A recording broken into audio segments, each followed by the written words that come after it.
Good afternoon and welcome to the Washington Report with Tea Party Patriots Action. I'm Bill Pasco, Tea Party Patriots man in Washington.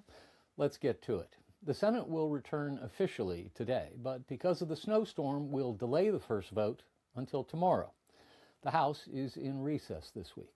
Last week in the House came back on Tuesday and voted to pass two bills under suspension of the rules. On Wednesday, the House passed a rule governing floor consideration of several pieces of legislation. Then the House took up and passed H.R. 6945, the Supporting Pregnant and Parenting Women and Families Act, by a vote of 215 to 209.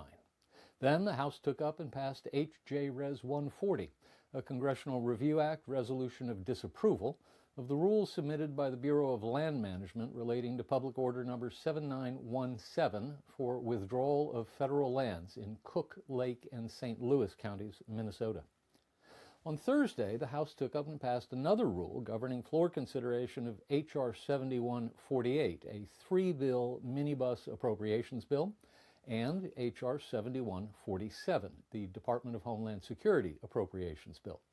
The resolution was amended, and then the amended rule was passed by a vote of 214 to 213. Then the House took up and passed H.R. 7147, the DHS funding bill, by a vote of 220 to 207, with 7 Democrats crossing party lines to vote with the Republicans. Then the House took up H.R. 7148, the three-bill minibus appropriations bill, and began considering amendments. 2 amendments were considered, and the House defeated each of them. Then the House voted on the three-bill minibus, and it passed by a vote of 341 to 88. Then the House voted to pass H.R. 3469, the Pregnant Students' Rights Act, by a vote of 217 to 211. Then the House took up and voted on H.Con. Res. 68 to direct the removal of United States armed forces from Venezuela that have not been authorized by Congress. The resolution failed by a vote of 215 to 215.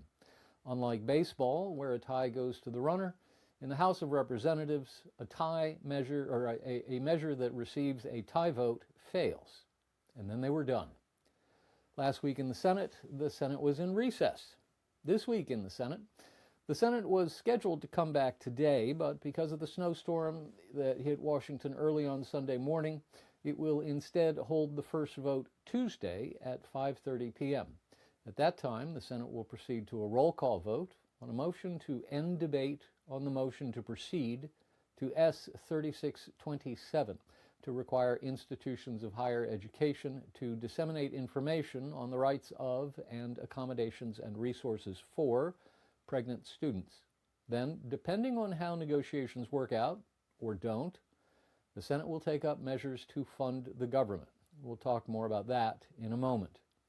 Now let's talk about Greenland. The President traveled last week to Davos, Switzerland, to address the annual meeting of the international financial elite gathered at the World Economic Forum. It was just 4 days after he had threatened to impose 10% tariffs on 8 European countries that had expressed opposition to his determination to acquire Greenland, and the world's financial elites were worried he might announce something even more dramatic in his quest. He set them up, but then lowered the tension significantly. Quote, "We've never asked for anything, and we never got anything. We probably won't get anything unless I decide to use excessive strength and force where we would be, frankly, unstoppable," he said, commenting on America's huge historic contribution to NATO and the unwillingness of NATO member countries to back his bid to take over Greenland. Quote, "But I won't do that," unquote. And then, following a meeting between him and NATO Secretary General Mark Rutte, President Trump declared that he had formed what he called the framework of a future deal with respect to Greenland. And voila, just like that, the Greenland crisis was over. President Trump told everyone that he had what he wanted. No one was talking any longer about the U.S. using force to take the territory of a sovereign ally, and the world's most successful defense alliance was left intact. Now let's talk about government funding, and let's start by reviewing. The Constitution of the United States says, "No money shall be drawn from the Treasury, but in consequence of appropriations made by law." Ever since 1789, the Congress has passed appropriations bills to fund the various agencies of the federal government. Originally, the Departments of War, Treasury, Justice, and State. Now grown to a dozen and a half cabinet-level agencies and scores of smaller agencies within and outside them. In 1935, with the creation of Social Security, Congress created what it now calls mandatory spending. That is, spending that happens automatically based on formulas rather than on an individual appropriations bill that specifies how much money is spent on individual line items in an agency's budget and which is determined by negotiations that take place between various interests represented on committees of jurisdiction. In 1965, the federal government created Medicare and Medicaid to provide health care for senior citizens and for the least among us who need help to purchase health insurance, and made spending on Medicare and Medicaid subject to the same kind of formulas used to calculate Social Security. So Medicare and Medicaid joined Social Security as so-called mandatory spending, subject to formulas rather than yearly negotiations. The following year, for the first time, mandatory spending accounted for more than half of the federal budget. That terminology, referring to spending on Social Security, Medicare, and Medicaid as mandatory spending, and referring to the rest of the federal budget as discretionary spending, was institutionalized in 1974, when the government enacted the Budget and Impoundment Control Act. In fiscal year 2025, the federal government spent about $7 trillion. Of that, about 60% was deemed mandatory, and about 40% was deemed discretionary. So that was about $4.2 trillion in mandatory spending and about $2.8 trillion in discretionary spending. Now, when we talk every year about continuing resolutions or omnibus spending bills or minibus spending bills, we're talking about the discretionary side of the spending equation. To break it down even further, the discretionary spending side of the federal government is funded every year by means of passing 12 different appropriations bills. A bill must pass through the House and pass through the Senate and then be signed into law by the President. So there are 3 legs to the funding stool, and all 3 must come to agreement. And because of the Senate's rules, that means that if the minority party in the Senate has at least 41 members, it has a seat at the funding negotiations table.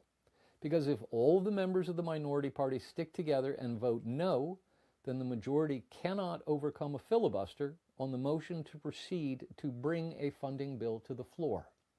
The majority party must have votes from the minority to pass a funding bill, and that gives the minority party leverage. We'll come back to that in a moment. As of today, the House has passed all 12 funding bills necessary to keep the government open and running in fiscal year 2026. The Senate, by contrast, has only passed 6.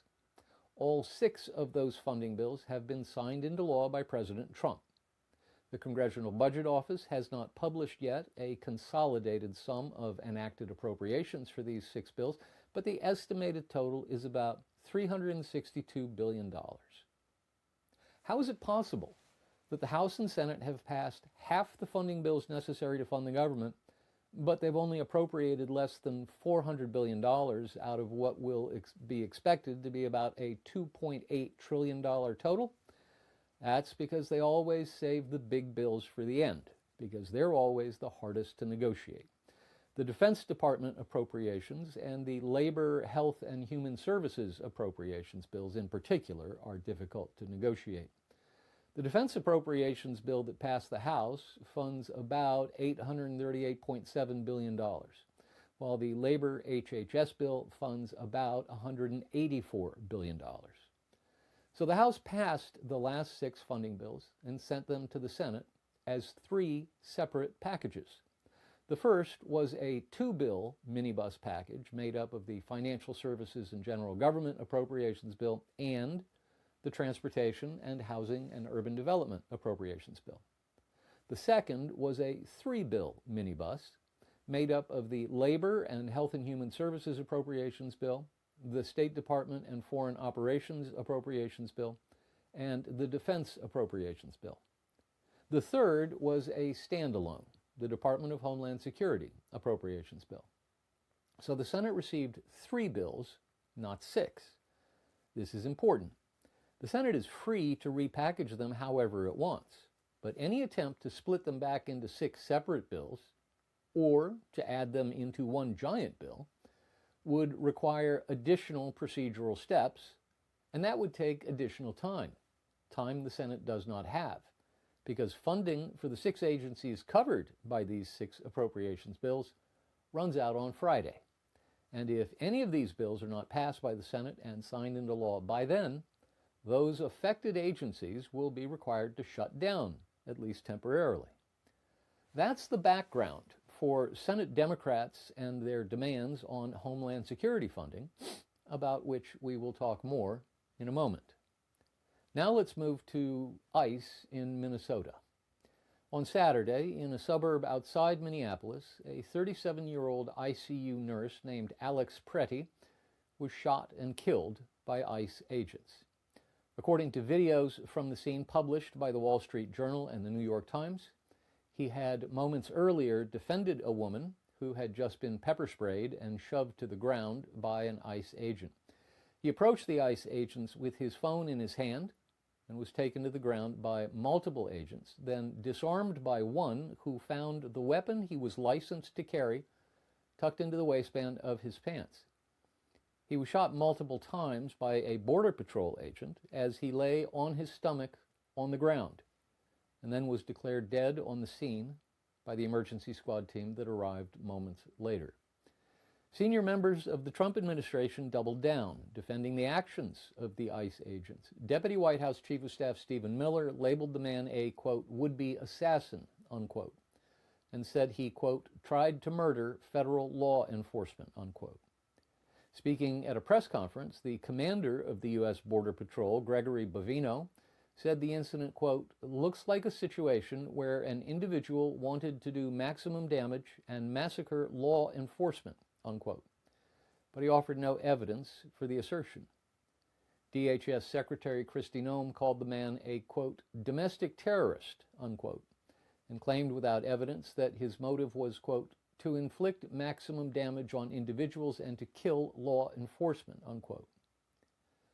An assistant U.S. attorney in California by the name of Bill Asaley wrote on social media, quote, if you approach law enforcement with a gun, there is a high likelihood they will be legally justified in shooting you, unquote. Gun owners of America push back on the notion that carrying a firearm legally should make someone a legitimate target for law enforcement, saying it condemned what it called the prosecutor's untoward comments, and said in a statement, quote, the Second Amendment protects Americans' right to bear arms while protesting, a right the federal government must not infringe upon, end quote.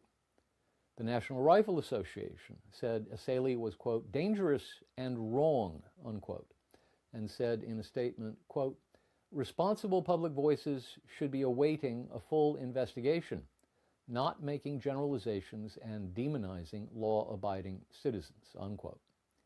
Not all Republicans fell in line. Senators Bill Cassidy of Louisiana, Susan Collins of Maine, Lisa Murkowski of Alaska, David McCormick of Pennsylvania, John Husted of Ohio, and Tom Tillis of North Carolina all called for an investigation into the shooting.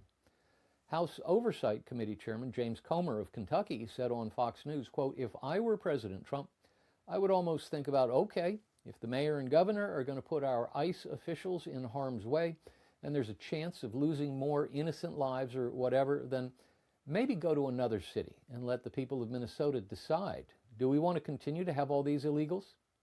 End quote.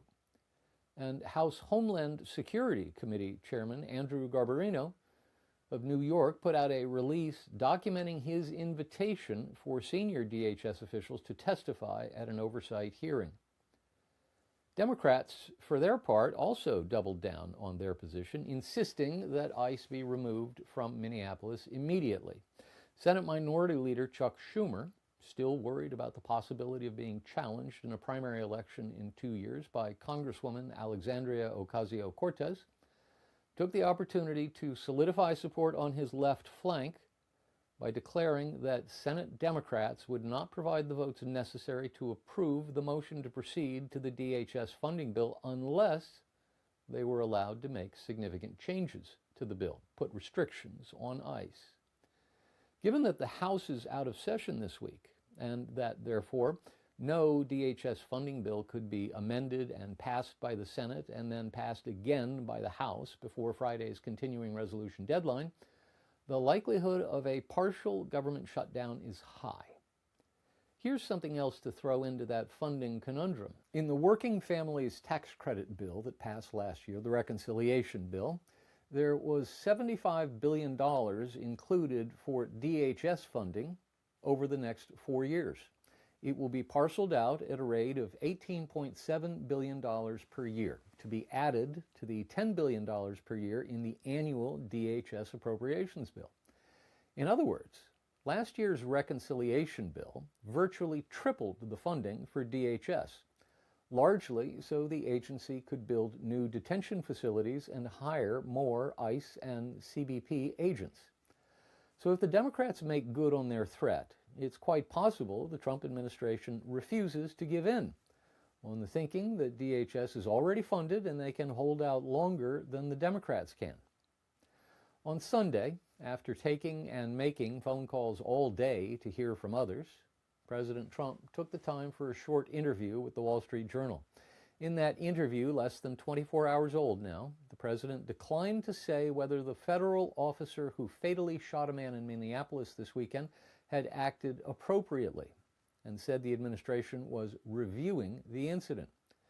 Pressed further by the reporter, Josh Dawsey, the president said, quote, "We're looking, we're reviewing everything, and we'll come out with a determination," unquote. President Trump also criticized the man for bringing a gun to the area. Quote, "I don't like any shooting. I don't like it. But I don't like it when somebody goes into a protest and he's got a very powerful, fully loaded gun with 2 magazines loaded up with bullets also. That doesn't play good either," end quote. And the president said ICE would eventually withdraw from the area. Quote, "At some time we will leave. They've done a phenomenal job, and that's our Washington report for this week." If you've got any questions or comments, please drop us a line at jenny.beth@teapartypatriots.org. That's jenny.beth@teapartypatriots.org. If you want me to answer a question during the broadcast, just put "for broadcast" in the subject line. We'll be back next week with another edition of the Washington Report. Same time, same channel. Until then, be well and be active.